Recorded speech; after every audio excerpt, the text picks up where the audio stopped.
चलेगा।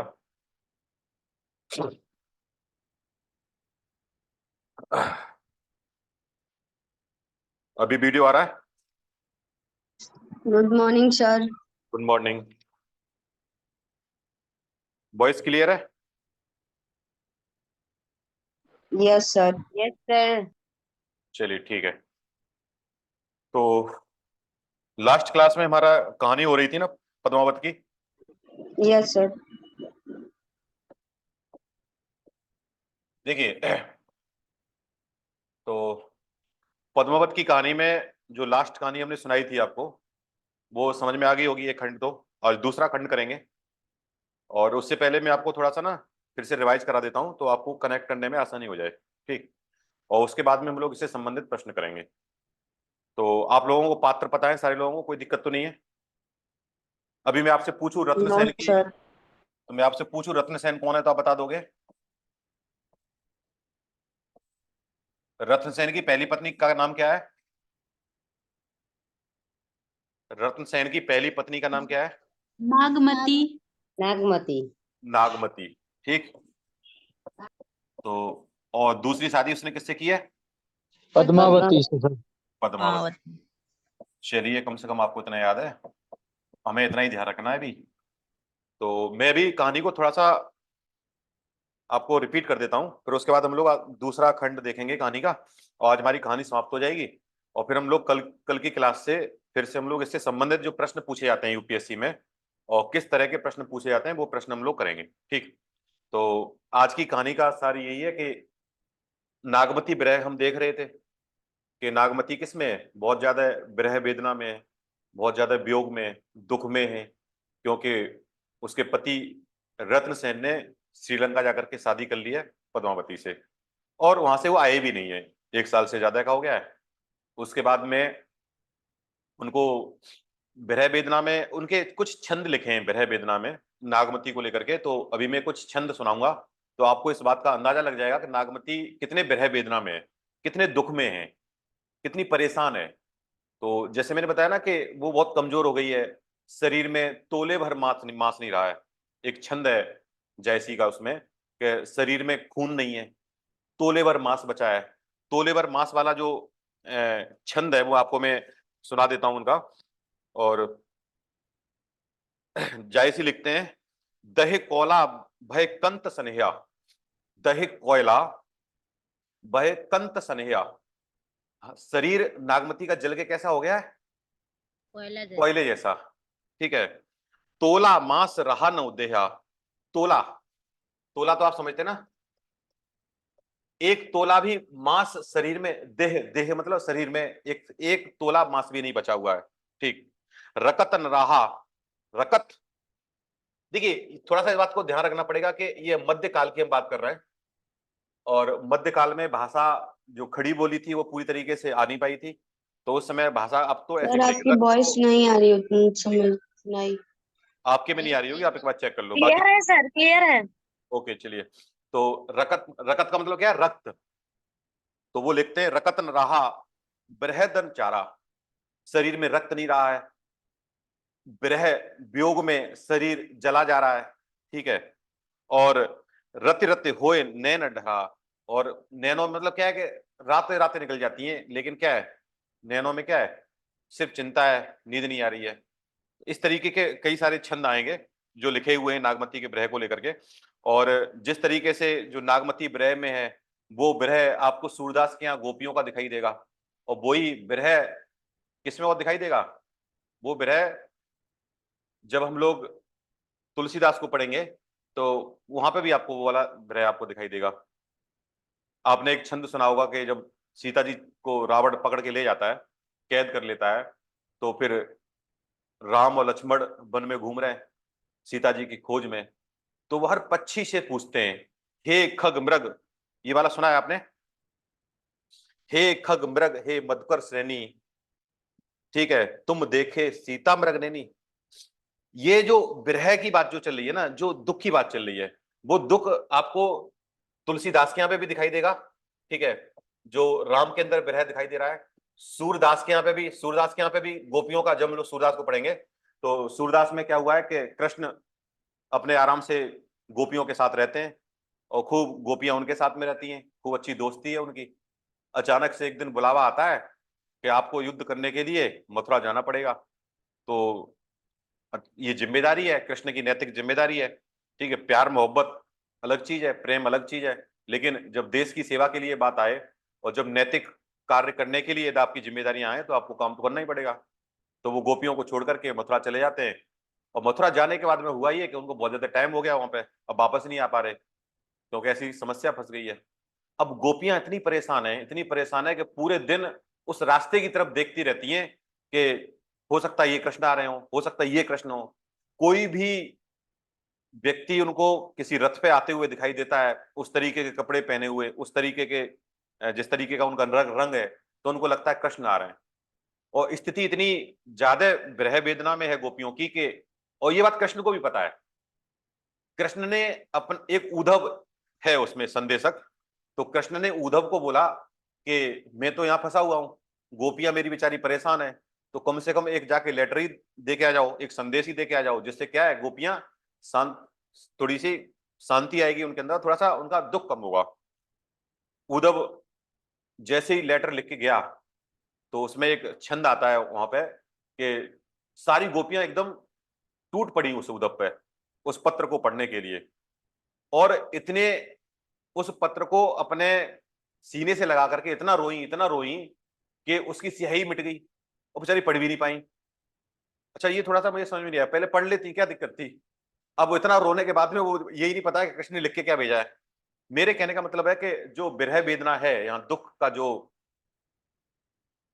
जो दुख की इंटेंसिटी है, वो आपको नागमती के अंदर भी दिखाई दे रही है। नागमती परेशान है, ठीक है, वो आपको तुलसीदास के यहाँ पे भी राम में दिखाई देगी, और यहाँ सूरदास के यहाँ उन सूर की जो गोपियां हैं, कृष्ण की जो गोपियां हैं, उनके यहाँ भी दिखाई देगा। तो इस कहानी को हम थोड़ा सा कनेक्ट करते हैं। तो नागमती ने पक्षी को संदेश भेजा है, पक्षी श्रीलंका पहुंच गया, और पहुंचने के बाद में उसने रत्न सेन से कहा, जब पद्मावती थोड़ी इधर उधर हो गई, उसने बोला भाई क्यों यहाँ पड़े हुए हो, 1 साल हो गई, शादी भी कर ली, उधर तुम्हारी। अच्छा, नागमती को ये पता था कि नागमती ने उस पक्षी को ये भी कह के भेजा था कि उनको ये भी कहना कि तुम्हारी माँ याद करती है तुमको। तो नागमती ये सोच रही थी कि मेरे कहने से नहीं आएगा रत्न सेन, तो हो सकता है अपनी माँ के कहने से आ जाए, तो कैसे भी तो आए। तो नागमती ने बताया, जब उसने बताया कि तुम्हारी माँ भी याद करती है, तुम्हारी पत्नी भी याद कर रही है, तो विरह वेदना में तो अभी देखा ही है, रक्त नहीं रहा है, 1 तोले भर मांस बचा है, ठीक है, सांस लेती है तो आगे चली जाती है। सांस लेने का मतलब क्या, इतनी कमजोर हो गई है कि सांस लेती है तो पीछे चली जाती है, छोड़ती है तो आगे चली जाती है। ये उसकी कमजोरी का वर्णन है जायसी का। उधर रत्नसेन को समझ में आता है कि ठीक है अब चलना चाहिए, तो उसने फिर अपने जो ससुर जी है, पद्मावती के पिताजी, उनसे बोला कि अब मुझे जाना होगा। तो अपनी एक झूठी कहानी बनाई, और कहानी बना के बाद वो वहां से निकले। जब निकले तो उन्होंने बहुत सारे गिफ्ट दिए, बहुत सारे उपहार दिए रत्नसेन को कि आप लेके जाओ, आप शादी किए। जिस तरीके से एक भारतीय परंपरा में, या एक जो परंपरा चली आई है कि जब भी शादी होती है तो दहेज में, आप उसको दहेज बोलो या आप उसको कुछ भी उपहार बोलो, गिफ्ट बोलो, तो वो तो उपहार दिए ही जाते हैं। बहुत सारे गिफ्ट है। अच्छा, जैसे ही लेके चले वो, तो आए थे 16,001, अब हो गए 32,002। सो बाकी जो बेरोजगार आए थे उनकी भी शादी करा दी है। वो बेचारे आए इसलिए थे कि उन्होंने काम धाम तो है नहीं कुछ, उन्होंने बोला कि श्रीलंका चल रहे हैं, वहां सब सुंदर नारियां हैं, तो शादी हो जाएगी, अच्छी बात है। शादी हो गई है। समुद्र की तरफ जैसे ही आते हैं तो समुद्र का मन ललचा जाता है बहुत ज्यादा, लालची व्यक्ति समुद्र। उसने बोला वो उपहार मुझे चाहिए। रत्नसेन ने कहा कि ये उपहार अभी मुझे मिले, अभी मैंने खोला भी नहीं है कि किसमें टीबी है किसमें क्या है ना, ये भी पता नहीं है ना, अभी एक बार देख तो ले। उसने बोला नहीं। अच्छा, उपहार बहुत बहुत ज्यादा दिए हुए हैं ना, इतने ज्यादा उपहार हैं कि किसी व्यक्ति का भी मन लालच में आ सकता है। समुद्र ने कहा निकल के तुम इधर से ही जाओगे, उधर से पिछली बार तो मैंने तुमको सही से पहुंचा दिया था, क्योंकि इतना सारा प्रेम का मामला था कि प्रेम है हम तो चलेंगे आराम से, तो हमने चलो ठीक है पहुंच गए थे तुम, लेकिन इस बार मैं नहीं जाने दूंगा। तो ये बात समुद्र अपने ईगो पे ले लेते हैं, अहंकार पे ले लेता है, और करता क्या है कि सारी नाव पलट देते हैं, वो सारे उपहार चले गए, पद्मावती डूबने लगी, ठीक है, रत्न सेन डूब गया। इतने में देखते हैं कि समुद्र की एक लड़की है, लक्ष्मी, शायद लक्ष्मी नाम है, वो वहां क्रीड़ा कर रही है, जल क्रीड़ा। पानी में खेल रही होती है, तो उसने देखा कि इतनी सुंदर लड़की कोई डूबी जा रही है। अच्छा, पद्मावती का सौंदर्य तो आपको पता ही है कि जिस जिसको पद्मावती के सौंदर्य के बारे में बताया वो बेहोश ही होता है। अभी आगे और बेहोश होंगे, अभी देखना।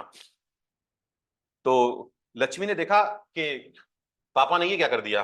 वो अच्छा, वो समझ गई कि ये पापा का ही करा धरा है। अच्छा, बाप बेटी का रिश्ता बड़ा जबरदस्त होता है। अगर पिता कुछ न करने के मूड में हो, अगर कोई काम है जो सारे लोग मना कर देंगे वो नहीं करने, लेकिन एक बार बच्ची ने उनकी बेटी ने बोल दिया कि पापा ऐसा होना है, तो फिर वो होगा। क्योंकि पिताजी का और बच्ची का जो बॉन्डिंग है ना, लड़की का, वो एक अलग लेवल की है। वो माँ के साथ बॉन्डिंग नहीं होती एक्चुअली में। पिता के साथ जो बेटी की बॉन्डिंग हो सकती है ना, वो माँ के साथ नहीं हो सकती, क्योंकि माँ पहले भी बेटी थी किसी की। तो वो उसको पता है कि बेटी के ड्रामा क्या होते हैं, बेटी किस इमोशनल तरीके से किसी को कोई काम करा सकती है। तो ये जो काम माँ पहले करके आई है अपने बाप के साथ में, बेटी है क्योंकि वो भी बेटी रही है, तो उसमें इस इमोशनल ड्रामा का बहुत ज्यादा असर नहीं पड़ता। लेकिन बाप के लिए जो बेटी है उसके लिए इमोशनल बहुत ज्यादा है। उसने एक आंसू निकाला नहीं है कि बच्चा बेटा क्या करना है बता, वही कर देंगे। तो ये बड़ा पिताजी का और बेटी का बड़ा प्यारा रिश्ता होता है। अच्छा, जब समुद्र डूबने लग गया, वो समुद्र ने सबको डुबाना लग गया, सारे लोग डूब गए, पद्मावती को बचा लिया। पद्मावती ने लक्ष्मी से कहा कि देखो मुझे तो बचा लिया, लेकिन अभी भी मेरी शादी हुई है, 1 साल हो पाया है, अभी तो बच्चा भी नहीं है, और रतन सेन को भी बचा लो। उसने कहा कि चलो ठीक है, और रतन सेन को भी बचा रहे हो तो उसके साथ और भी बेरोजगार हैं 32,000 ना, उनको भी बचा लेना। तो लक्ष्मी ने कहा अभी रुको, अभी फोन करती हूँ पापा से। तो उसने अपने पापा से फोन किया। फोन मतलब उसने बोला होगा, तब फोन नहीं चलते होंगे। तो उसने बोला कि पापा इनको बचाना है। तो उन्होंने बोला नहीं, ये दुष्ट व्यक्ति हैं, इनसे इनसे मैंने उपहार मांगे, उपहार नहीं दिए, मैं नहीं बचाऊंगा। पापा ने उसे, लक्ष्मी कहती है कि ऐसा है, बहुत सुंदर लड़की है, अभी भी शादी हुई है ये, ठीक है, जैसे मैं आपकी बच्ची हूँ ऐसे ये भी आपकी बच्ची, इसको बचाओ। तो समुद्र ने तुरंत ऐसा प्रपंच रचा, तो सारे लोग बच गए, उपहार भी सब वापस आ गए, सब कुछ आ गया। अब आगे की कहानी और देखो। मतलब वो समुद्र जो रत्न सेन से ये उपहार मांग रहा था कि मुझे उपहार दे के आओ, फिर उसको उल्टे उपहार देने पड़े। लक्ष्मी ने बोला देखो पापा। अच्छा, जब पहले तो पापा बोलते हैं, बच्ची जो बेटी है ना पापा बोलेगी, जब ज्यादा प्यार में होगी तो पप्पा बोलेगी फिर वो, ठीक है। उसने बोला देखो पप्पा, जैसे मैं आपकी लड़की हूं ऐसे ही आपकी पद्मावती लड़की है, और आपके यहाँ वो आई है, आप मुझे गिफ्ट देते मेरी शादी होती, तो इसकी भी शादी होके आई है, तो आपका ये नैतिक दायित्व बनता है कि आप पद्मावती को गिफ्ट दो। तो समुद्र ने 6 कंगन दिए हैं उसको, बहुत महंगे कंगन है। रत्न सेन को, पद्मावती को 6 कंगन दिए उपहार में। उसने बोला चलो ठीक है। अब वो समुद्र भी सोच रहा है कि मैंने उससे उल्टे उपहार मांगे, लेकिन अपनी लड़की की जिद में मुझे उल्टे देने पड़ गए। वहां से वो लोग वापस आ जाते हैं घर पे सही सलामत। जैसे ही वो चित्तौड़ पहुंचते हैं, चित्तौड़, चित्तौड़ तो आपको पता ही है, नागमती यहीं बैठी हुई है, यहाँ नागमती बैठी है, एकदम नाग की तरफ फनफना रही है वो। अब इस बात का डर है रतन सेन को। रतन सेन बोल रहा है कि यार मैंने दूसरी शादी तो कर ली है, लेकिन मैं अब घर पे पद्मावती को लेके जाऊंगा तो इतनी आसानी से नागमती तो नहीं मानेगी। उसे इस बात का डर है कि मेरी बाट तो लगनी है, हो सकता है कुछ मार वार न दे। भाई गुस्सा तो है ही ना उसको कि तुमने उसको बिना बताए शादी कर ली। तो रत्न सेन डरा हुआ है। जिस मुख्य द्वार से उसको अपने किले के अंदर जाना है, उस मुख्य द्वार से एंटर न करके वो पीछे के रास्ते से जाता है। अच्छा, पीछे के रास्ते से तुम घर में चले गए, अब नागमती से तुम्हारा सामना तो होना ही है, आज नहीं होना कल होना। अब बाद में जायसी ने यहाँ हृदय परिवर्तन किया है, पद्मावती पहुंच गई है। पद्मावती पहुंचने के बाद में नागवती ने खूब गालियां दी हैं पद्मावती को कि तू ऐसी है, तू ऐसी है, तूने मेरे पति को छीन लिया तूने। और जाहिर सी बात है, किसी भी पहली पत्नी को इस बात का गुस्सा तो होगा ही कि तुमने मेरे पति को छीन लिया और तुमने मेरे सारे अधिकार छीन लिए, मैं तुम्हारी वजह से दुख में रहा हूं। पद्मावती कुछ नहीं कह रही है, पद्मावती बोली ठीक है। लेकिन रत्न सेन ने पता नहीं ऐसा क्या किया कि पहले नागमती से मिला, फिर पद्मावती से मिलता है वो, और उसके बाद में हुआ ये कि दोनों बड़े प्यार से रहने लगी, दोनों में आम सहमति बन गई। उसने बोला ठीक है। अब जहां तक अंदाजा ये है, उसने ये बोला हुआ कि देखो दोनों चुपचाप रहो, कोई भी ज्यादा बदमाशी नहीं करेगा, नहीं तो दोनों को बाहर कर दूंगा। तो दोनों ने सोचा होगा दोनों ही रह लेते हैं, ऐसा ही कुछ बोला होगा। तो वो दोनों तैयार हो गई है, अब नागमती भी रहने के लिए तैयार हो गई है, पद्मावती तैयार होने गई है। और ठीक 1 साल बाद में नागमती से एक बच्चा पैदा होता है, उसका नाम क्या है, नागसेन। और पद्मावती से जो लड़का पैदा होता है उसका नाम क्या है, कमल सेन। ठीक, तो 2 बच्चे भी हो गए, अब जिंदगी उनकी आराम से कट रही है। यहां से आगे की कहानी शुरू होती है। अब शुरू यह है कि जब पद्मावती आई थी अपने घर से, तो उपहार लेके तो आई थी, उपहार के साथ साथ में एक व्यक्ति को भी लेके आई थी अपने साथ में। उसको भेजा था कि तुम जाके साथ में जाओगे और तुम पद्मावती की देखभाल करोगे। तो उस व्यक्ति का नाम था राघव चेतक। सर पद्मावती से कौन सा लड़का पैदा हुआ? राघव चेतक क्या चीज? पद्मावती से कौन सा लड़का हुआ, क्या नाम था? कमल सेन, कमल सेन। पद्मावती से कमल सेन होता है और नागमती से नाग सेन होता है। तो नागमती से नाग, ऐसे याद रख लो ना, नागमती से नाग। यदि इंटरव्यू में कोई पूछ ले तो तुरंत ध्यान रखना, ठीक। तो अब आगे की कहानी यहां से सुनते हैं। यहां तक की कहानी स्पष्ट है आप लोगों को? Yes sir. अच्छा, आप लोगों के लिए ये माइक बंद कर लो। सबसे अच्छी बात क्या है कि बच्चों के लिए सबसे इंटरेस्टिंग और सबसे रोचक काम होता है कहानी सुनना। जब हिंदी की साहित्य की क्लास में जो मैं उपन्यास पढ़ाता हूँ, नाटक पढ़ाता हूँ, कहानियां, उसमें पद्य खंड में तो सारी कहानियां ही हैं, तो बड़ा मजा आता है उनको ना। तो आप लोगों को भी मुझे लग रहा है आ ही रहा होगा कि सर कहानियां सुनाते रहा करो, लेकिन कल से असली काम शुरू होगा। चलिए, अब देखिए, राघव चेतक जो एक व्यक्ति है, ये श्रीलंका से आया है साथ में पद्मावती के। ये बहुत बड़ा ज्योतिषी है, और लेकिन ये व्यक्ति सही नहीं है। ज्योतिषी है, ज्योतिष का बहुत अच्छा ज्ञान है, लेकिन ये प्रपंची आदमी है, प्रपंच रचता है। प्रपंच मतलब एक दुष्ट किस्म का आदमी है, इसकी नीयत सही नहीं है, प्रपंची आदमी है। तो ये भी साथ में आया ही है पद्मावती के, सब घर की देखभाल करना, ये सब कुछ करना ना, ऐसे कुछ चलता रहता है। एक दिन ऐसे ही रतन सेन बैठे हुए हैं, कोई मीटिंग थी, और रतन सेन के खुद के जो दरबारी लोग हैं, उसमें भी कुछ लोग हैं जो ज्योतिषी भी हैं। अच्छा, राजा के यहाँ सारे लोग होते हैं, उसके यहाँ डॉक्टर भी होते हैं, वैद्य भी होते हैं, कवि भी होते हैं, और ज्योतिषी भी होते हैं। तो एक दिन बैठे हुए थे घर में सारे लोग रतन सेन के यहाँ, तो बात चली पूर्णिमा की। लोग पूछ रहे हैं कि पूर्णिमा कब है। रतन सेन ने पूछा होगा कि पूर्णिमा कब है, तो पूर्णिमा कब पे हो गया विवाद। तो जो बाकी जो रतन सेन के ज्योतिषी थे, जो घर के थे उसके खुद के, उन्होंने बोला कल है, और राघव बोलता है कि आज है। अब मामला फंस गया। उन्होंने बोला कि ये ज्योतिषी मैंने जो पाल रखे हैं अपने यहाँ, इतना खर्चा कर रहा हूं इन पे, और इन दोनों में इतना कॉन्ट्राडिक्शन कैसे हो सकता है। राघव कह रहा है कि कल है, आज है पूर्णिमा, ठीक है, और जो उनके रतन सेन के जो खुद के ज्योतिषी हैं वो कह रहे हैं कल है। लेकिन रतन सेन ने बोला कि देखो, मैं दोनों की बातें मान लेता हूं। अगर आज पूर्णिमा निकल गई, अगर आज है तो तुम्हारी खैर नहीं है, और कल है तो राघव तुम्हारी खैर नहीं है। उसने दोनों को ढंग से धमकी दी। उसने बोला जो तुम बोल रहे हो ना, आज पूर्णिमा है, कोई कह रहा है कल पूर्णिमा है, तो उसने बोला ठीक है, मैं दोनों की बातें मान लेता हूं, लेकिन आज पूर्णिमा है तो ये कल जो कह रहे हैं ना, इनकी मैं कोई खैर, इनको मैं दंडित करूंगा अच्छे खासा। और राघव कह रहा है आज है, राघव चेतक वही जो साथ में आया है, और उसने बोला अगर आज नहीं निकली कल निकली तो मैं राघव को नहीं छोड़ूंगा। अब बात राघव के सम्मान की आ गई, प्रपंची तो है ही, बहुत बड़ा ज्योतिषी है। तो उसने ऐसा प्रपंच रचा, ऐसा प्रपंच रचा कि आज के ही दिन क्या हुआ, पूर्णिमा का पूरा चंद्रमा दिख गया, जो कि आज थी नहीं पूर्णिमा। उसने ये प्रपंच रच के पूर्णिमा को आज ही सिद्ध कर दिया। सारे लोग चकित रह गए, तो सबको ये वाकई में मालूम था कि कल पूर्णिमा है, आज पूर्णिमा है ही नहीं, सबको पता था कल है। लेकिन राघव ने ऐसा प्रपंच रचा, और ऐसा प्रपंच रचने के आधार पर उसने क्या किया कि पूर्णिमा आज ही हो गई और सबको चांद दिख गया। फिर आया दूसरा दिन, दूसरे दिन तो थी पूर्णिमा, दूसरे दिन फिर चांद दिखाई दिया। उन्होंने बोला ये क्या हो गया। रतन सेन बड़ा टेंशन में, रतन सेन ने कहा कि यार ये तो बेवकूफ बना दिया इसने, आज भी।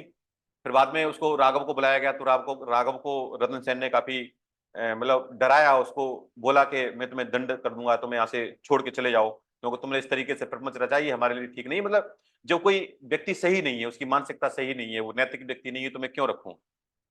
लेकिन ये बड़ा दुष्ट टाइप का आदमी इसलिए क्योंकि प्रपंची है, ईगो वाला आदमी है। इसने बोला ठीक है चला जाता हूं। पद्मावती को इस बात का संदेह था।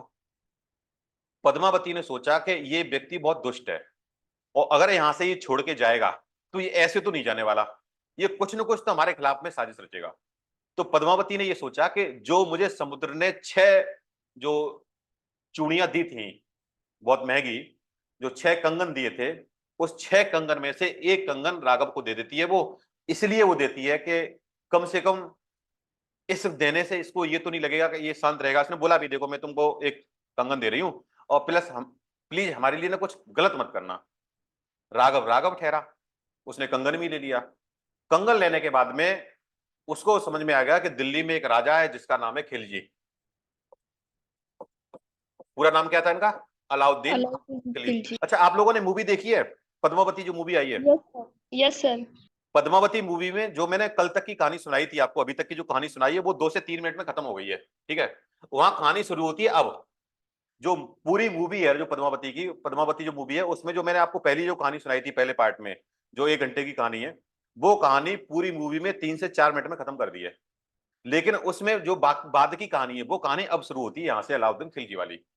अच्छा, ये जो कहानी है जायसी कवि है, ठीक है, रचनाकार है, तो कल्पनाओं का साथ तो लेंगे ही लेंगे। तो जो हमारी ट्रेडिशनल कहानी है वो थोड़ी सी अलग है, तो हमें ट्रेडिशनल कहानी पे नहीं जाना, हमें हिंदी साहित्य का पेपर देना है। और हिंदी साहित्य में जायसी ने जैसा लिखा है इसी तरीके से हम मानेंगे और फिर बाद में देखेंगे कि इसका क्या मतलब है, उस पर प्रश्न कैसे बनते हैं। अलाउद्दीन खिलजी ये भी बड़ा दुष्ट किस्म का आदमी है, कोई इसने अच्छा काम तो करना नहीं है। शासन में सिर्फ, क्योंकि मध्यकाल की बात है, रीतिकाल की बात है, तो सिर्फ श्रृंगार में डूबे हुए हैं, सिर्फ अपने भोग के लिए काम कर रहे हैं। तो ये भी पूरा भोगी व्यक्ति है, पूरे भोग विलास में डूबा रहता है। वही जो काल है, जो आदिकाल में जाकी कन्या सुंदर देखी बापे जाए धरी तलवार, तो वो वाली कहानी चल रही है यहाँ पे अभी भी, क्योंकि दौर वही है कि जिसकी भी कन्या और जिसकी भी स्त्री हमने सुंदर देखी तो उसके लिए हमें कुछ भी करना पड़ जाए हम युद्ध करेंगे, लेकिन हमें वो हासिल करके रहेंगे।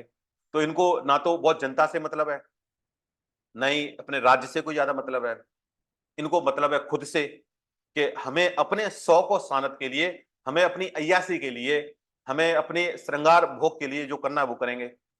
राघव चला गया खिलजी के पास में, उसने बोला मैं खिलजी को संदेश देके आता हूं, क्योंकि राघव को पद्मावती की सुंदरता पता है। अच्छा, पद्मावती भी राघव ने देखी नहीं थी, ये उसने आके घर पे देखा है यहाँ पे चित्तौड़ में। जब वो श्रीलंका में था तब पद्मावती उसने देखा ही नहीं, यहाँ आके उसने पद्मावती को देखा था, जो एकदम जो अद्भुत सौंदर्य है पद्मावती का। राघव खिलजी के पास गया। अच्छा, खिलजी, राघव एक सामान्य व्यक्ति है, खिलजी इतना बड़ा राजा, ठीक है, शासन चल रहा है उसका, तो खिलजी भाई क्यों मिलना चाहेगा राघव से? इसने खूब कोशिश की राघव ने खिलजी से मिलने की। उसने बोला कैसी मुलाकात हो जाए, कई संदेश भिजवाए कि भाई एक व्यक्ति आया है श्रीलंका से और वो रतन सेन के यहाँ पे भी रहा है, वो आपसे कुछ मिलना चाहता है। तो एक दिन खिलजी को दिमाग में आ गया कि ठीक है यार बुलाओ उसको, कौन है। तो जैसे ही खिलजी उसके पास में गया, खिलजी के पास में वो जाता है, और जाने के बाद में उसने बताया कि देखो एक बहुत काम की बात बता रहा हूँ मैं आपको, रत्न सेन की अभी दूसरी शादी हुई है, और दूसरी शादी जो हुई है उसका नाम है पद्मावती, और पद्मावती अभी पूरे विश्व की सबसे सुंदर लड़की है। जैसे ही उसने सुंदरता का बखान बताया खिलजी को कि इतनी सुंदर है, ऐसी सुंदर है, ऐसी सुंदर है, ऐसी सुंदर है, उसकी सुंदरता का व्याख्या सुन के, उसकी सुंदरता के बारे में सुन के खिलजी क्या हो गया? बेहोश। रतन भी बेहोश, ये भी बेहोश, खिलजी हो गया बेहोश। सब लोग भाग के आए, भाग के उस पर पानी वानी डाला, उसको दवा ववा खिलाई, फिर होश में आया।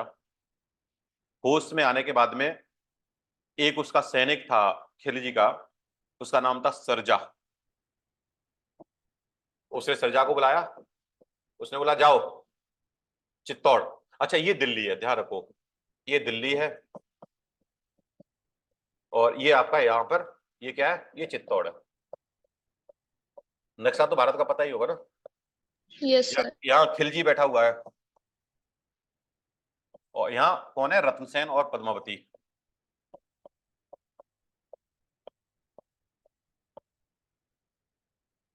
दिल्ली से भेजता है सरजा को कि जाओ पद्मावती को लेके आओ। अच्छा, मूर्ख व्यक्ति है खिलजी भी ना, उसको इससे मतलब ही नहीं है कि क्या होगा।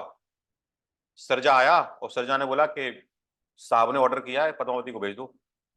रत्नसेन राजपूत आदमी, और राजपूत का जो खून होता है वो तो आप जानते ही हो कि वो इतनी आसानी से किसी चीज को आपको हासिल होने दे, ये बहुत बड़ी बात है, गर्दन कट जाएगी। गोरा ने बोला था, गोरा और बादल इनके जो सामंत हैं, और दोनों बहुत बड़े वीर योद्धा हैं चित्तौड़ में जो रहते हैं, उन्होंने पद्मावती से इस बात के लिए, मतलब ये बात उन्होंने उनसे बताई, उन्होंने उनसे बोला था पद्मावती से कि हम आपकी सुरक्षा के लिए, आपके अपने राज्य की सुरक्षा के लिए, अपने राजा की सुरक्षा के लिए हमारी गर्दन भी कट जाएगी, हम उसके बाद भी युद्ध करेंगे। और उन्होंने किया, ये उनकी बहादुरी है। सरजा आया, रतनसेन ने बोला कि तुम ऐसे ही चले जाओ तो बढ़िया है, नहीं तो तुम्हारी टांग वांग तोड़नी पड़ेगी। तो खूब इसको अड़काया भड़काया और रतन सेन ने इसको भगा दिया। उसने बोला भाग यहाँ से, और बोल दिया जाके कि जाओ बोल दो खिलजी को कि युद्ध होगा। भाई इतनी साहस है तुम में, इतना ये जब तुम ऐसे संदेश भिजवा रहे हो तो अगर दम है तो युद्ध करके दिखाओ। खिलजी के पास कोई काम तो है नहीं, निठल्ला आदमी है ये, क्योंकि युद्ध युद्ध खेलते रहते हैं ये। और भाई कुछ देश के लिए तुम्हें करना हो, कुछ राज्य के लिए करना हो, कुछ जनता के लिए तुम्हें कोई काम करना हो तो तुम ठीक है, तुम्हें युद्ध करने हैं और अपने श्रृंगार भोग में लिपटे रहना है और कोई काम तो करना नहीं है। खिलजी बोला ठीक है युद्ध होगा। तो जायसी ने जिस तरीके से वर्णन किया है कि खिलजी यहां से आ गया है चित्तौड़ के आसपास में, उसने एक जगह यहाँ पे सेना को ठहरा दिया है। अच्छा, चित्तौड़ जो किला है वो बहुत ऊंचे पे किला है। अच्छा, रतन सेन के पास सेना बहुत ज्यादा नहीं है, सेना खिलजी के पास बहुत ज्यादा है, लेकिन जो चित्तौड़ किला की जो लोकेशन है वो ऐसी है कि वहां पे आप कोई उस किले के अंदर से कोई युद्ध करे तो आप जीत नहीं सकते उससे, क्योंकि आप बहुत ऊंचाई पे हो, बाकी सब नीचे हैं। तो अगर आपके पास में 16,000 लोग भी है और इसके पास सिर्फ 1600 लोग हैं मान लेते हैं, तब भी आप जीत नहीं पाओगे, क्योंकि आप बाहर ही नहीं कर पाओगे। लेकिन अगर ये किले से बाहर आ गया तो फिर आप हार जाओगे। तो उसमें जिक्र किया है कि 12 साल युद्ध चलता है सिर्फ पद्मावती को लेकर के, पद्मावती को लेकर के 12 साल युद्ध हुआ है। अब आप समझ रहे हो, पद्मावती की शादी हुई है 13 साल में, और 13 साल के बाद 25 साल की हो गई है, अब वो 25 से ज्यादा की हो गई होगी। और मान लेते हैं कि रतन सेन की उम्र 25 साल रही होगी, तो उसकी उम्र कितनी हो गई होगी 12 साल में, बताओ? 38 साल के आसपास, 38 से 40 का तो वो भी हो गया। 12 साल युद्ध चला और 12 साल युद्ध के बाद में खिलजी को यह समझ में आ गया कि मैं इस युद्ध को नहीं जीत सकता। तो फिर खिलजी ने रचा एक प्रपंच। दुष्ट आदमी है और दुष्ट आदमी क्या करेगा, प्रपंच ही रचेगा। प्रपंच उसने ये रचा कि ठीक है हम युद्ध को बंद कर देते हैं, और मान ले तो हम हार गए तो, और हम ये चाहते हैं कि हम आपके साथ में बैठ के इस बात की संधि कर लें और युद्ध को खत्म करते हैं, और खत्म करने के बाद में मैं अपना चला जाऊंगा। रतन सेन है, रतन सेन ने कहा ठीक है भाई, अगर आपने इस बात को माना है कि आप हार गए हो तो इसमें मुझे कोई समस्या नहीं है, आप आओ और हम आपसे संधि करते हैं। रतन सेन के जो दो लोग हैं, गोरा और बादल, ये बड़ा तेज व्यक्ति है, बहुत ही वीर हैं। ये चाचा भतीजे दोनों, दोनों चाचा भतीजे हैं। और इन्होंने बोला था कि देखिए रतन सेन से कि आप संधि तो कर रहे हो, ठीक है, लेकिन आप संधि कर रहे हो, लेकिन ये जवान है, ये मतलब ये नया लड़का है और ये थोड़ा सा चाचा है, तो ये थोड़ा सा इसकी एज ज्यादा है, ये आप थोड़ा सा ध्यान रखेंगे क्योंकि इसके पीछे की। तो उसने ये बोला था कि आप संधि तो कर रहे हो, लेकिन इस बात का ध्यान रखना ये खिलजी सही व्यक्ति नहीं है। रतन सेन ने कहा कि ठीक है, दिल्ली का राजा है, उसने संधि के लिए बोला, तो संधि की समस्या क्या है, संधि की तैयारियां हो गई हैं। और खिलजी ने बोला कि हम आपके साथ में चेस खेलते हैं, शतरंज खेलते हैं। तो खिलजी और अंदर से बैठ करके घर में आ गए, खिलजी अंदर आ गया है और रतन सेन और खिलजी आपस में शतरंज खेल रहे हैं। उधर जो पद्मावती है उसको भी ये पता था कि खिलजी यहाँ टिका हुआ है बाहर, दुष्ट आदमी है, अभी तो उसने देखा नहीं है मुझको, सिर्फ मेरी सुंदरता का बर्डन सुनकर के बेहोश हो गया, और उसके लिए 12 साल इसने युद्ध भी कर लिया। अगर गलती से इसने मुझको देख भी लिया तो पता नहीं क्या करेगा। तो पद्मावती इस बात का पूरा ध्यान रख रही है कि मैं इतना बाहर न निकलूं कि किसी की नजर मुझ पर पड़े। लेकिन पद्मावती कब तक घर में बंद रहेगी, वो इस बात का पूरा ध्यान है, उसको महल से अपने निकलती है, कमरे से ज्यादा निकलती नहीं है, कोई देख ना पाए उसको। तो अचानक से हुआ ये कि खिलजी और रतन सेन आपस में शतरंज खेल रहे हैं, और शतरंज खेलते हुए पद्मावती थोड़ा सा बाहर निकली, उसने बोला कि कब तक बंद रहूंगी, थोड़ा बाहर निकल जाती हूँ। खिलजी ने पद्मावती को डायरेक्ट नहीं देखा है, एक कोई पीतल का पात्र है, कोई बर्तन है, उसमें उस बर्तन से अच्छा खिलजी की निगाह उधर ही है, बदमाश आदमी है, वो शतरंज जरूर खेल रहा है लेकिन इधर देख रहा है उधर देख रहा है, सोच रहा कहीं दिख जाए ना, उसके दिमाग में तो वही चल रहा है।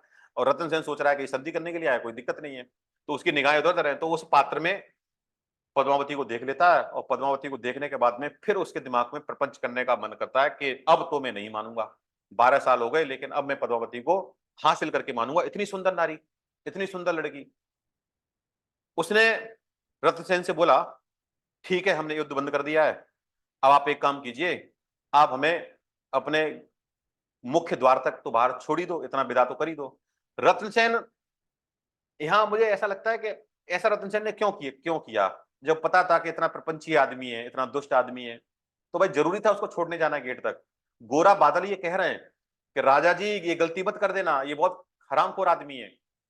जैसे ही रतनसेन उसको अपने गेट पे छोड़ने आता है, वहां उसने सैनिक तैयार कर रखे हुए होते हैं और यहां से रत्नसेन को पकड़ करके वो दिल्ली कैद करके ले आता है। रत्नसेन अब खिलजी की कैद में है और कैद में डालने के बाद में उसको जेल में डाल दिया है। जेल में जब डाला है तो उसके हाथ में लोहे की बेड़ियां हैं, उसको बांध रखा है। अब वहां से उसने संदेश भेजा कि अब एक ही कीमत पे हम रत्नसेन को छोड़ेंगे, नहीं तो यहां से सिर्फ धड़ जाएगा तुम्हारा और कुछ नहीं जाएगा, गर्दन भेजेंगे यहां से काट के। और वो शर्त ये है कि अब आप हमको पद्मावती को यहाँ भेज दो। अब मामला फंस गया। अब बेचारी पद्मावती परेशान है। पद्मावती सोच रही है कब क्या होगा। पद्मावती बहुत दुखी है। पूरे चित्तौड़ में एकदम शोक की लहर दौड़ गई है कि रत्नसेन को कैद कर लिया है खिलजी ने, और इसके बदले में वो पद्मावती को चाहता है। और अगर पद्मावती को भेजा तो ये पूरे राजपूत जो शासन है और पूरा जो राजपूत का जो गढ़ है, जो सारे राजपूत लोग हैं, उनकी सबकी बेइज्जती है, बहुत बड़ी बेइज्जती है भाई, कि एक संधि के दौरान किसी की स्त्री को भेजना पड़े वहां। नहीं, ये तो बहुत इज्जत की बात है ना, ये तो सम्मान की बात हो जाएगी, कैसे भेज दें। गोरा बादल ने कहा कि ठीक है, पकड़ के ले गए, कोई दिक्कत नहीं है, और वहां ये संदेश भेज दो कि हम रानी पद्मावती को खिलजी के पास में लेके आ रहे हैं। जब ये संदेश खिलजी के पास में गया तो खिलजी बड़ा खुश हो गया। उसने बोला चलो ठीक है, अब तो आए तुम लाइन पे। इधर गोरा और सामंत हैं। गोरा बहुत ही जवान लड़का है, इसकी शादी तय हो गई है, बेचारे की शादी हुई नहीं अभी। और इधर ये बादल है, बहुत ही वीर व्यक्ति हैं। इन्होंने बीड़ा उठाया और पद्मावती से इन्होंने बोला कि हम इस बात का बीड़ा उठाते हैं कि हम रत्नसेन को लेके आएंगे। अच्छा, बीड़ा उठाने का राजस्थान में बड़ा क्रेज है। बीड़ा का मतलब होता है कि अगर आपने बीड़ा उठा लिया तो ये माना जाता है कि अब आपकी जिम्मेदारी है, आप इस काम को आप करोगे, जैसे भी करो। गोरा बादल इस बात की पूरी जिम्मेदारी ले लेते हैं। अच्छा, ट्रेडिशनल कहानी में थोड़ी सी अलग है, मैं उसको भी एक साइड से आपको बता देता हूं। तो जो ट्रेडिशनल कहानी उसमें यह है कि गोरा बादल पहले नाराज होकर भाग जाते हैं क्योंकि रत्नसेन ने कुछ ऐसा बोल दिया था, तो चले जाते हैं, जंगल में रहते हैं। पद्मावती फिर गोरा बादल को ढूंढती रहती है क्योंकि संकट है शासन पे, राज्य पे। तो बाद में यहां तक उसमें स्थिति आई है कि गोरा बादल के पैर की तरफ पद्मावती झुक जाती है, कहती है कि मुझे बचा लो कैसे भी करके। तो बाद में फिर गोरा बादल आते हैं, उसके बाद युद्ध होता है। ये ट्रेडिशनल कहानी है, लेकिन हमें हिंदी साहित्य की अपनी कहानी देखनी है। गोरा बादल ने बोला कि हम एक काम करते हैं, 16,000 पालकी बनाते हैं। 1600 पालकी बनाई गई और हर पालकी में एक सैनिक को बिठाया गया। 16,000 पालकी तैयार की गई और 1600 पालकी तैयार की गई और 1600 पालकी में हर एक सैनिक को हथियार के साथ बिठाया गया। एक पालकी में गोरा बैठते हैं, एक पालकी में गोरा बैठे पूरे पद्मावती के बेस में, एक पालकी में बादल बैठते हैं और एक पालकी में बिठाया गया है एक लोहार को, क्योंकि इनको ये तो पता ही है कि रत्नसेन को जेल में कैद कर रखा है, बेड़ियों से बांध रखा है। तो एक पालकी में लोहार में यहां जाता है। ये लोग चित्तौड़ से दिल्ली की तरफ प्रस्थान करते हैं। जैसे ही पहुंचने के बाद में, जैसे भ्रष्टाचार जो होता है, वो भ्रष्टाचार तो हर जगह ही है। तो जाते जाते जो जेलर है, जो जेल का सुरक्षा देखता है, उसको इन्होंने मैनेज कर लिया है। जो अपनी जो चित्तौड़ की सेना है उन्होंने, तो उसको कुछ इतना बड़ा लालच दिया है उसने, पता नहीं 10 लाख सहस्त्र मुद्राएं, पता नहीं ऐसा कुछ दिया हुआ उसमें। तो जेलर भी सोचता है यार कि मैं अगर मर भी जाऊंगा ना, तब भी मेरा परिवार तो सही से रहेगा। तो जेलर क्या करता है कि अलाउद्दीन खिलजी को पता ही नहीं है, लेकिन वो क्या करता है, वहां लोहार को एक्सेस देता है। लोहार जाता है, लोहार रत्नसेन की बेड़ियां काट देता है और रत्नसेन बाहर में आ जाता है। इधर रत्नसेन को वो निकाल लेते हैं वहां से। इधर खिलजी को पता चल गया कि इन्होंने कोई प्रपंच रचा है, और प्रपंच रचने के बाद में खिलजी को इस बात का संदेश हो गया कि रत्नसेन को इन्होंने बाहर निकाल लिया है और ये पद्मावती नहीं आई है, पद्मावती के भेष में सैनिक आए हैं। और उसने वहां से युद्ध करना शुरू किया और युद्ध चलता है, युद्ध इतना चलता है कि लगभग गोरा बादल बादल की गर्दन कट जाती है। उसके बाद भी ये युद्ध लड़ता है। गोरा की शादी फिक्स हो गई थी, यहां से जाने के बाद में इसकी शादी होनी थी। इसकी माँ ने बोला था बेटा शादी करके जाओ, तो और तुम्हें पता नहीं युद्ध में जा रहे हो, और जरूरी तो है नहीं कि जो युद्ध में जाए वो वापस आए, लेकिन राजपूत का खून है। तो उसने बोला माँ कैसी बातें करते हो, मैं जाऊंगा और मैं अपने अपने शासन के लिए, अपने राज्य के लिए मैं लड़ूंगा। तो माँ ने भी बोला ठीक है जाओ, कोई दिक्कत नहीं है, क्योंकि राजपूत का जो वीरता का भाव है वो तो बड़ा भाव है ही, उसके आगे तो सब झुक जाते हैं। तो इसकी भी मृत्यु हो जाती, अच्छा इसमें इसकी मृत्यु हो जाती है बादल की। उसने बोला गोरा देखो मेरी तो उम्र हो गई है, गोरा बचा हुआ है, उसने बोला कि तुम एक काम करो, तुम रत्नसेन को लेकर के बाहर निकलो, बाकी हम लोग यहाँ देख लेंगे। तो बाकी जो सैनिक थे वहां युद्ध, अच्छा खिलजी के पास में सेना बहुत ज्यादा है, इनकी सेना इतनी है नहीं, तो यहाँ बादल की मृत्यु हो जाती है, बाकी लगभग बहुत सारे सैनिक मर चुके हैं, लेकिन रत्नसेन काफी घायल हो गया है, और इधर गोरा की भी बाद में मृत्यु हो जाती है। और ये जब यहां से लेके चलते हैं तो रत्नसेन घर पे आ जाता है, युद्ध हो गया। उधर से वो पीछा करते करते खिलजी की सेना आ रही है, ये दिल्ली है। अब थोड़ा सा मैप समझ लो आप, ये चित्तौड़ है। अब यहां से रत्नसेन यहां से छुड़ा के आ गया है, पद्मावती को पता चल गया कि हाँ भाई रत्नसेन आ गया है, रत्नसेन पद्मावती के पास। अच्छा उसी बीच में हुआ ये, अब खिलजी यहां से पीछे से, अच्छा ये पहले से निकल आया है, तो 1-2 दिन का गैप है, जो यहां से खिलजी की सेना से युद्ध हुआ है और रत्नसेन 2 दिन पहले निकल के आ गया है, युद्ध हो रहा है, तो खिलजी 2 दिन बाद चला है, तो खिलजी में और रत्नसेन की सेना में 2 दिन का अंतर है। ये यहाँ पे पहुंच चुके हैं और ये यहाँ से पीछा करते हुए चित्तौड़ की तरफ आ रहा है। अच्छा उसको रास्ते से पता ही है, खिलजी को पहले 12 साल युद्ध कराई है उसने, तो वहां का उसको अच्छा खासा अनुभव है कि 12 साल यहाँ रहे ही है, तो गली गली से उसको पता है कि किधर जाना है कैसे जाना है। तो ये पीछा करते करते खिलजी इधर आ जा रहा है, और यहाँ पे क्या है कि यहाँ रत्नसेन पहुंच गया है, पद्मावती से उसकी मुलाकात हो गई है। एक जगह है कुंभलगढ़, ये यहां पर है कुंभलगढ़। कुंभलगढ़ का एक राजा है देवपाल, यहां का राजा है देवपाल। देवपाल को, अच्छा देवपाल अपने मौके में था, पद्मावती की सुंदरता को सुनकर के देवपाल इस जुआड़ में था कि मैं पद्मावती से शादी कर लूं। तो जैसे ही देवपाल को यह पता चला कि रत्नसेन को खिलजी ने कैद कर लिया है, तो देवपाल बड़ा खुश हुआ, उसने बोला कि अब तो ये छूट के आएगा नहीं, अब तो मेरा मौका है। तो देवपाल ने क्या किया कि अपना एक दूती भेजी पद्मावती के पास में। देवपाल की एक दूती पद्मावती के पास में जाती है और पद्मावती से कहती है, देखो पद्मावती, अब रत्नसेन तो गया, अब वो वापस आने वाला है नहीं, यहाँ की तुम रानी हो, और अगर रत्नसेन वहां मार दिया था तो तुम्हारा ये शासन भी गया, यहाँ कौन देखभाल करेगा। तुम यहाँ की रानी, वैसे ही कुंभलगढ़ की रानी, बराबर दर्जा तो बराबर ही है, तुम यहाँ रानी बन के रहो चाहे वहां रानी बन के रहो। और देवपाल ने मुझको ये भेजा है कि देवपाल तुमसे शादी करना चाहता है, और इस बात को समझ लो अच्छे से, क्योंकि अब रत्नसेन तो वापस नहीं आने वाला। अच्छा देवपाल अपनी जुगाड़ में था पहले से, और उसको ये मौका मिल गया, उसने बोला कि भाई पद्मावती अब अकेली है, अब मैं शादी कर लेता हूं तो अपना कुंभलगढ़ की रानी बन जाएगी वो। पद्मावती ये बात सुनकर के बड़ा दुखी हुई, उसने बोला कि एक तो हम पर संकट आया, और दूसरा ये दुष्ट आदमी इतना नीच आदमी है कि ये मुझसे शादी के लिए प्रपोजल भेज रहा है यहाँ पे। तो इतने गुस्से में उसने दूती को भगाया तो था ही, और इसको कुटवाया, ढंग से पिटवाया भी। वहां की जो महिलाएं थी जो भी रही होंगी, उसने इस दूती को खूब पीटा भी। बाद में दूती देवपाल के पास में गई, तो देवपाल से बताया कि देखो वहां तुम्हारी दाल नहीं गलेगी, तुमने मुझे फालतू में भेज दिया और उसने मुझे कूटा भी है ढंग से, अब मैं नहीं जाऊंगी तुम्हारा संदेश लेकर के, और तुम्हें करना है तो कर लो शादी। पद्मावती जब चित्तौड़ से, जब दिल्ली से रत्नसेन छूट के आ जाता है, अब पद्मावती को यह पता है कि भाई युद्ध करके आया है, ये घायल है, 2-4 दिन मामला शांत हो जाने दो, ठीक है तभी बता देना।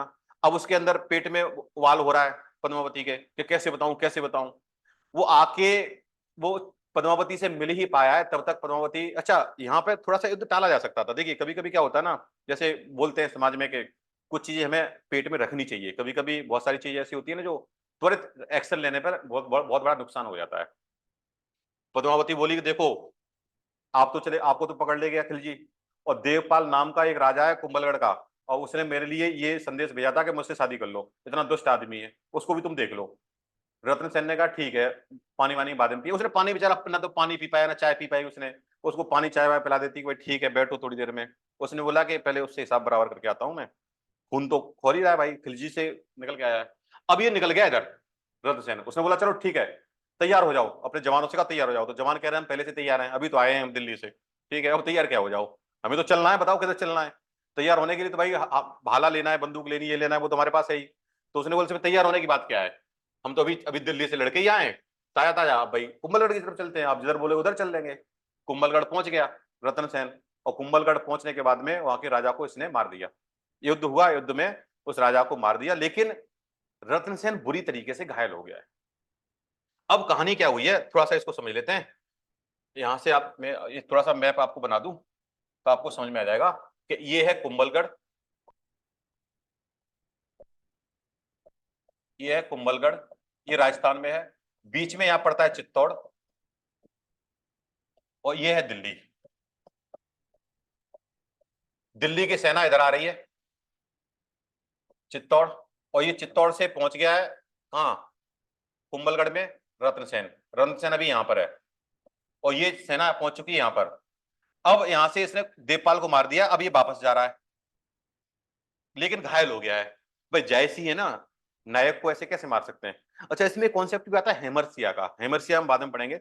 और हेमरसिया जो हमारे पुराने स्टूडेंट को पता है नाटक में, कि नायक अति नैतिक गलती के कारण में नायक की हार हो जाए, ठीक है, ये कॉन्सेप्ट होता है।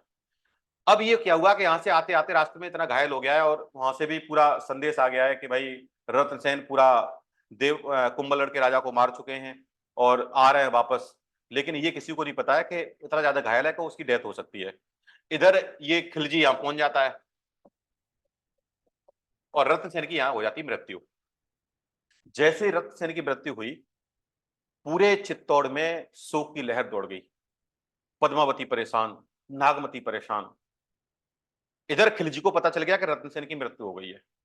खिलजी अपनी जुगाड़ में, उसने बोला कि अब सही है। अब खिलजी इसलिए है, वो सोच रहा है कि मैं इतनी जल्दी पहुंच जाऊं कि इन दोनों को मैं कैद कर लूं, पद्मावती को मैं कम से कम बचा लूं, क्योंकि अब ये जौहर करने के लिए तैयार है। और जब तक खिलजी पहुंचता है तब तक नागमती और पद्मावती आग में कूद जाती हैं, उसके साथ में 1600 रानियां और कूदती हैं, और वो जल के राख हो जाती हैं।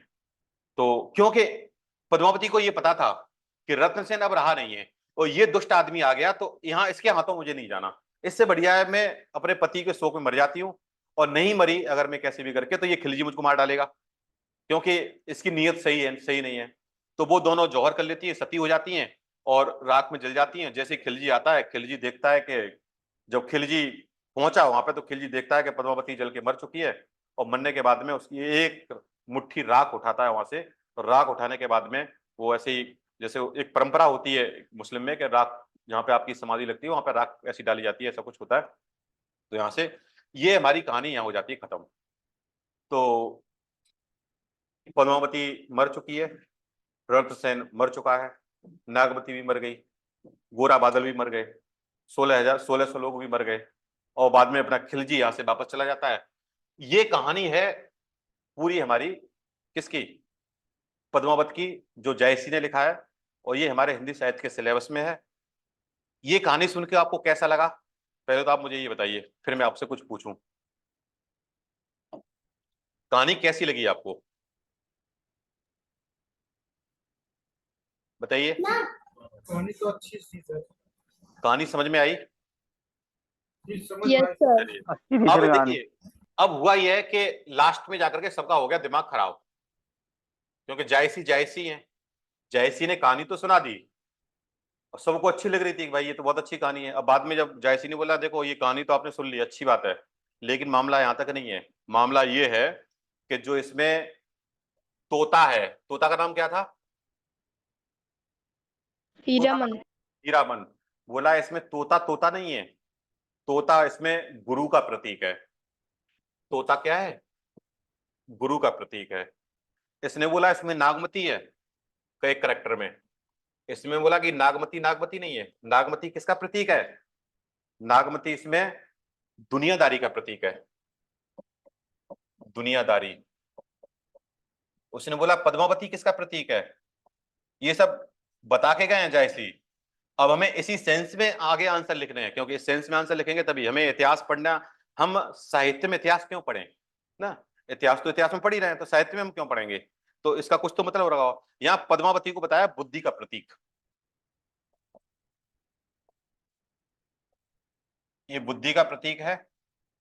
और इसमें एक है अलाउद्दीन खिलजी, अलाउद्दीन खिलजी को बताया इन्होंने माया का प्रतीक, खिलजी। बाकी और भी है, उनकी बात करेंगे। ये है माया का प्रतीक। अब हमें जो पूरी कहानी समझनी है और सारे क्वेश्चन हमें जो करने हैं वो हम इसी के अराउंड करेंगे। और इसके अराउंड क्वेश्चन करने के लिए अब आप जल्दी से पेन और कॉपी निकाल लो, उससे संबंधित हम प्रश्न लिख लेते हैं, और नेक्स्ट क्लास में हम लोग प्रश्न करेंगे। तो आप जल्दी से अपनी कॉपी उठाओ, अभी तक आप कहानी सुन रहे थे, अब थोड़ा सा आप मेहनत कर लो, ठीक है। चलिए जल्दी से करिए। एक लिस्ट बना लेते हैं ना क्वेश्चन की, किस तरीके से क्वेश्चन पूछे जाएंगे। तो हेडिंग बनाओ पद्मावत पर प्रश्न, कौन कौन से पूछे जा सकते हैं और इन्हीं को हम क्लास में क्या करेंगे, डिस्कस करेंगे। ठीक है, क्योंकि कहानी आपको समझाना इसलिए था कि अब आप जो आंसर करोगे आप उससे चीजें आप कनेक्ट कर पाओगे। ठीक है, तो जल्दी से निकाल लो और पहला प्रश्न लिखो इसमें। और जैसे जो नए स्टूडेंट हैं हमारे, पुराने तो जानते ही हैं, नए वालों को फिर से मैं ये बता देता हूं कि हम जब आंसर लिखाते हैं, क्वेश्चन लिखाते हैं, तो हम उसमें स्टार रेटिंग कराते हैं। स्टार रेटिंग मतलब क्या है, अगर मैं 1 स्टार लिखवाऊंगा, जैसे मैंने एक प्रश्न पे 1 स्टार लगवाया, तो इसका मतलब है कि ये क्वेश्चन आ सकता है, हो सकता है 20 साल में एक बार आए, और ये आपकी किस्मत है कि 20वां साल वही था जब आपके यहाँ आ गया। ठीक है, उसके बाद में 2 स्टार के प्रश्न होंगे, तो 2 लगाओगे, फिर 3 के होंगे, फिर 4 के होंगे, और लास्ट होगा हमारा 5 का। और जिस पे मैंने 5 स्टार लगा दिए तो उसका मतलब क्या है, पेपर आउट। हाँ, ये समझ गए आप ना, पेपर आउट है। लेकिन ये बाहर नहीं कहना है कहीं पे सर ने पेपर आउट करा दिया है, पता चला कि हम भी आउट हो गए यहाँ से ना, ऐसे नहीं करना है। तो इस बात का ध्यान रखना है। चलिए कोई दिक्कत नहीं है। तो पहला प्रश्न आप लिखो, पहला प्रश्न लिखो, पद्मावत इतिहास है या कल्पना? पद्मावत इतिहास है या कल्पना, इस प्रश्न पर विचार करते हुए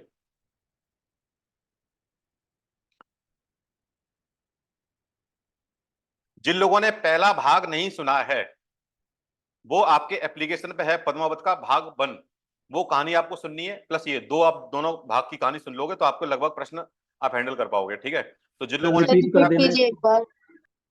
जिन लोगों ने वो नहीं सुना है तो वो क्या करेंगे, वो आप आईएएस दरबार के ऐप पे जाएंगे, मैं आपको बता देता हूं, आईएएस दरबार। ठीक है, एप्लीकेशन सब में होगा, वहां हिंदी लिटरेचर आप सिलेक्ट करोगे, वहां आपको क्लास मिल जाएगी। तो जो लोग बोलते हैं सर मुझे क्लास चाहिए, मुझे क्लास चाहिए, उनके लिए बता रहा हूँ फिर से एक बात, जो नए स्टूडेंट हैं वो एप्लीकेशन डाउनलोड करेंगे, एप्लीकेशन पे हिंदी लिटरेचर सेक्शन में जाएंगे, उसमें आपको क्लास अपलोड मिल जाएगी, और उस क्लास को आप देख लोगे। ठीक है, उसके बाद में लाइव क्लास तुम्हारी चली रही है। ठीक, चलिए, तो प्रश्न हमारा, मैं दोबारा से बोलता हूं कि पद्मावत इतिहास है या कल्पना, इस प्रश्न पर विचार करते हुए, इस प्रश्न पर विचार करते हुए पद्मावत के भीतर, पद्मावत के भीतर, पद्मावत के भीतर इतिहास और कल्पना, इतिहास और कल्पना के समन्वय, के समन्वय, समन्वय का विश्लेषण करें, समन्वय का विश्लेषण करें। ठीक, इस पे आप लगा लो 2 स्टार। ठीक है, ये 2 स्टार वाला क्वेश्चन है। सर एक बार फिर से प्रश्न बोलना। बेटा क्या नाम है आपका? संगीता। संगीता, स्पीड बढ़ाओ ना, इस तरीके से यूपीएससी के पेपर में लिखना होगा ना, तो स्पीड बहुत कम है, और नहीं लिख पाया तो आप दोबारा क्लास से देख लिखोगे, क्योंकि मैं अगर आपको ऐसे रिपीट करता रहूंगा ना तो हमारा फिर क्लास ऐसी चलती रहेगी। मैं इतने धीमे बोल रहा हूं कि कोई भी लिख सकता है ना। चलिए नेक्स्ट, सेकंड प्रश्न, पद्मावत के, पद्मावत में, पद्मावत में प्रेम तत्व, या पद्मावत में प्रेम तत्व, या प्रेम दृष्टि,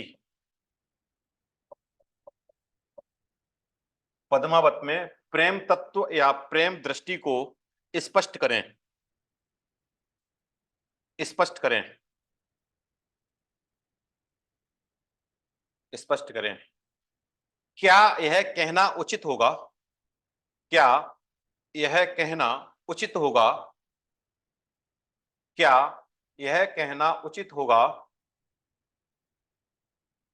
कि कि पद्मावत का सार तत्व, पद्मावत का सार तत्व,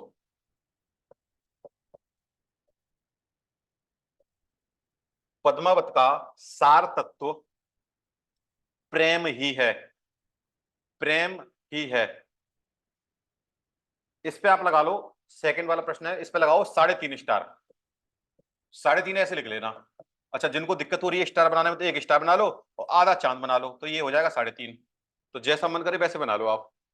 ठीक, 3.5 लिख लो, या फिर 3 बना के ऐसा आधा चंदा भी बना सकते हो, तो उसको आधा काउंट कर सकते हो, और बाकी आपको जो अच्छा लगता है वैसे बना लो। ठीक, तो दूसरा प्रश्न ये हो गया।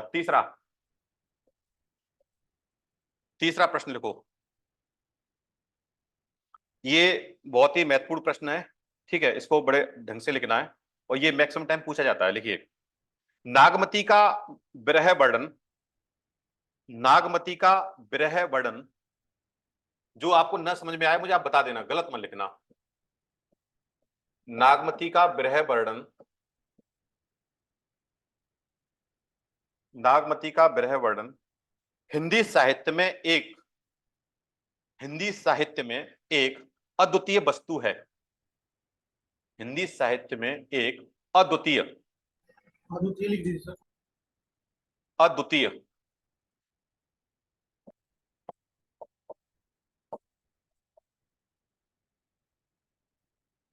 अद्वितीय वस्तु है, अद्वितीय वस्तु है,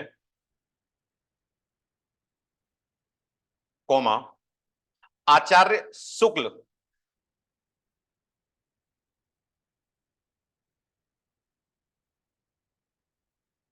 आचार्य शुक्ल के इस कथन की, आचार्य शुक्ल, शुक्ल कौन है?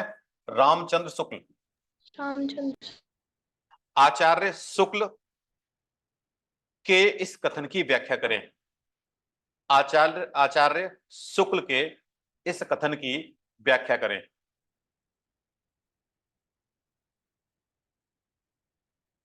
इस पे आप लगा लो 5 स्टार। ठीक है, 5। नेक्स्ट,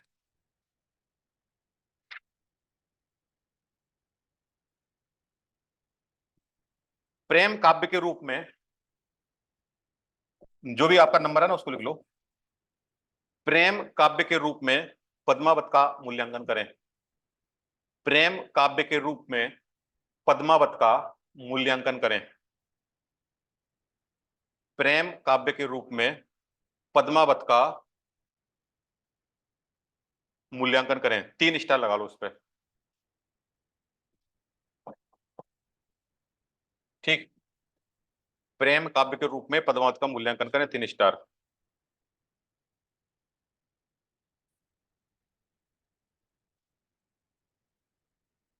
लिखिए, एक प्रश्न और लिख लीजिए। नेक्स्ट, हमें यहाँ जो प्रश्न की लिस्ट बना रहे हैं ना, तो उसमें से हम मैक्सिमम प्रश्न हमारे जो हम लोग करेंगे तो मैक्सिमम हमारे प्रश्न हो जाएंगे उससे ना, जो मॉडल आंसर हम लोग लिखेंगे। तो ये जरूरी नहीं कि हम सारे का एक एक करके लिखेंगे। उसमें होता क्या है, जैसे कई कई प्रश्न समान होते हैं, हमें कंटेंट वही लिखना होता है लेकिन भाषा अलग होती है। तो हम एक प्रश्न को सॉल्व करेंगे और उससे हमें ये निकालेंगे कि इससे सर हम 3 प्रश्न और बाकी कर सकते हैं जिसमें यही लिखना है। ठीक है, तो हमें अगर हमने मान लो 15 क्वेश्चन की लिस्ट बनाई, तो उसमें से हम लोग 6-7 क्वेश्चन का आंसर लिखेंगे, और 6-7 क्वेश्चन का आंसर क्या होगा, वो लगभग हमारे 15 से 20 क्वेश्चन को आराम से हल कर देगा। ठीक है, वही कंटेंट लिखना होगा। लिखना कैसे है, किसी की हमें प्रस्तावना चेंज करनी है, किसी का बीच में कंटेंट थोड़ा सा चेंज करना है, लेकिन कहानी आसपास ही रहेगी। ठीक, एक प्रश्न और जो तुलनात्मक रूप से पूछा जाता है, उसमें लिखो, कबीर का रहस्यवाद, कबीर का रहस्यवाद,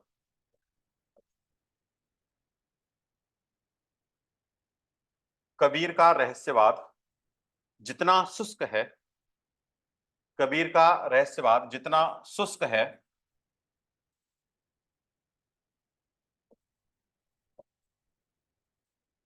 कबीर का रहस्यवाद जितना शुष्क है, जायसी का उतना ही मधुर, जायसी का उतना ही मधुर,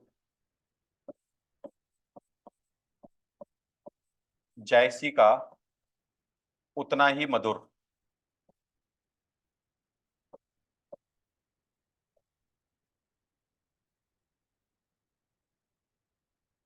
मधुर और सरस, सरस, मधुर और सरस। शुक्ल जी, शुक्ल जी के इस विचार पर, शुक्ल जी के इस विचार पर अपनी प्रतिक्रिया प्रस्तुत करें। शुक्ल जी के इस विचार पर अपनी प्रतिक्रिया प्रस्तुत करें, प्रतिक्रिया प्रस्तुत करें। ठीक, इसमें आप लगा लो 3 स्टार। कितने प्रश्न हो गए आपके? 5। 5 हो गए सर। नेक्स्ट देखो 6, छठवां। इसमें 3 स्टार लगा लिया आप लोगों ने, 3 सितारा। Yes sir. ओके, नेक्स्ट लिखिए, पद्मावत की प्रतीक योजना स्पष्ट करें। पद्मावत की प्रतीक योजना स्पष्ट करें। पद्मावत की प्रतीक योजना स्पष्ट करें। प्रतीक योजना, जिन लोगों को थोड़ा सा शब्दों में कठिनाई आ रही हो, सब प्रतीक क्या है, प्रतीक योजना क्या है ना, अभी शिल्प क्या होता है, अभी हम बात करेंगे। शिल्प पर विचार करें, प्रतीक पर विचार करें, ठीक है, उस पर आपको घबराना नहीं है। जब हम इसको प्रश्न को सॉल्व करेंगे तो मैं आपको, जो नए लोग हैं, हम उसको प्रतीक के बारे में आपको बताएंगे कि प्रतीक योजना क्या होती है, बिंब योजना क्या होती है, शिल्प क्या होता है, ये हम लोग आपको साथ साथ में बताते रहेंगे। तो आपको इस बात का तनाव नहीं लेना है। ठीक, पता चला कि सर समझ में नहीं आ रहा है, तो आप प्रतीक योजना विचार करें, 3 स्टार लगा लो। नेक्स्ट प्रश्न लिखो। उसके बाद नेक्स्ट, पद्मावत के शिल्प पर विचार करें।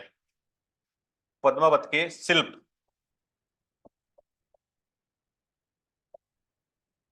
पद्मावत के शिल्प पर विचार करें। ठीक, नेक्स्ट, पद्मावत की कथा संक्षेप में बताएं। सर इसमें कितने स्टार? 3। ये जो प्रश्न है ना, जो हमने अभी कथा सुनाई है आपको ना, इसका मैं आपको शॉर्ट नोट भेज दूंगा ना। आप अभी तो आपको याद है, फिर आप 10 दिन बाद, 1 साल बाद भूल जाओगे आप। ये प्रश्न कभी पूछने की संभावना बहुत कम है कि आपसे ये पूछा जाए यूपीएससी में कि पद्मावत की संक्षेप में कथा बताएं, ये नहीं, लेकिन आपको पता होनी चाहिए। तो इसके लिए मैं ये प्रश्न आपको प्रिंटेड में दे दूंगा कि पद्मावत की आपको संक्षेप में कथा है। तो एक प्रश्न लिखो, पद्मावत की कथा संक्षेप में बताएं। पद्मावत की कथा संक्षेप में बताएं।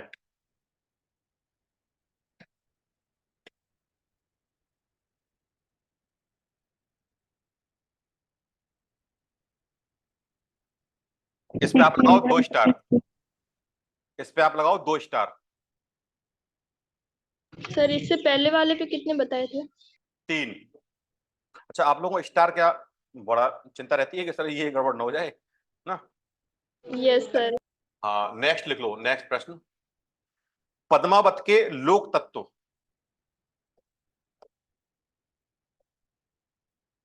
पद्मावत के लोक तत्व पर विचार करें। पद्मावत के लोक तत्व पर विचार करें। इस पे लगा लो आप 4.5। मतलब ये आउट होने की कगार पे है, बस बच ही गया थोड़ा सा, कभी भी हो सकता है। पद्मावत के लोक तत्व पर विचार करें।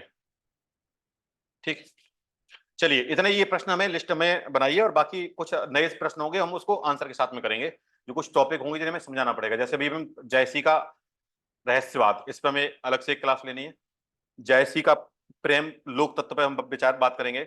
जायसी एक सूफी कवि है, हम उस पर एक हमारी क्लास होगी। तो 3-4 क्लास तो हमारी, 2-3 क्लास तो ऐसी होनी है। उसके बाद हम लोग ये आंसर करेंगे, क्योंकि हमें पहले बेसिक कॉन्सेप्ट समझ में आना चाहिए। जैसे बहुत सारे बच्चों को समझ में नहीं आया होगा कि सर रहस्यवाद क्या है, तो जब तक आप रहस्यवाद नहीं समझोगे तो तब आंसर लिख ही नहीं पाओगे, क्योंकि रहस्यवाद कबीर के यहाँ भी पढ़ना है आपको, यहाँ पे भी आपको रहस्यवाद पढ़ना है। तो सबसे पहले हमें रहस्यवाद को समझें कि एक्चुअली में रहस्यवाद है क्या। दूसरी कहानी, प्रतीक योजना क्या होती है, बिंब क्या होता है, ये हम देखेंगे। और पद्मावत का लोक तत्व क्या है, ठीक है, ये हम देखेंगे। तो ये हम लोग नेक्स्ट क्लास में बात करेंगे। तो इतना हमारे प्रश्नों की लिस्ट बन गई है, और बाकी हम फिर मिलेंगे आपको नेक्स्ट क्लास में। सर पहले वाली स्लाइड एक बार लगा दीजिए। कौन सा वाला? पहली वाली, जिसमें वो प्रतीक बता रहे थे ना, हाँ, वो वाली। पद्मावत के प्रतीक योजना पर विचार करें। नहीं सर, वो प्रतीक के रूप बता रहे थे, जो तोता नागमती, वो वाली एक स्लाइड जो स्टार्टिंग में। आपको नहीं, वो आपको बता देंगे, वो हम क्लास में भी, वो तो मैंने आपको बता दिया, जब क्लास में डिस्कस करेंगे तभी उसी पे ही हमें बात करनी है डिटेल में, क्योंकि हमारे सारे प्रश्न अब वहीं से सॉल्व होंगे। क्योंकि हमने कहानी जरूर सुनी है, लेकिन कहानी के साथ साथ में जायसी का क्या इमेजिनेशन था, जायसी की कल्पना क्या थी, और जायसी ने किस एंगल को लेकर लिखा है, उसको समझना हमें बहुत जरूरी है। हमें यह कहानी को एज इट इज नहीं लिखना है, कहानी के माध्यम से हमें जायसी क्या समझाना चाह रहे हैं हमें उस पर बात करनी है, तो वो हम लोग नेक्स्ट क्लास में डिटेल में बात करेंगे, ठीक है? चलिए, जी सर। Bye bye.